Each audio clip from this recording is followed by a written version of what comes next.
عجّت منصات مواقع التواصل الاجتماعي بالمغرب ومنذ ليلة أمس الخميس بالتدوينات والتعاليق الغاضبة من حكومة عزيز أخنوش والمطالبة بحلها أو على الأقل تعديلها، وذلك بعدما لم تفي الحكومة بوعودها الانتخابية.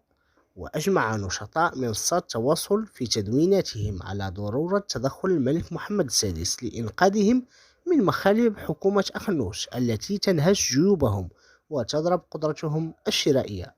وناشد المغاربة الملك محمد السادس للتدخل المستعجل من أجل إدخال تعديلات على هذه الحكومة، فيما ذهب البعض أبعد من ذلك وطالب بحلها. وأطلق رواد منصات التواصل الاجتماعي هاشتاغات تحت عنوان نطالب جلالة الملك بتعديل حكومي عاجل، ووسما آخر تحت عنوان ثورة الملك والشعب على الحكومة المغربية الفاسدة.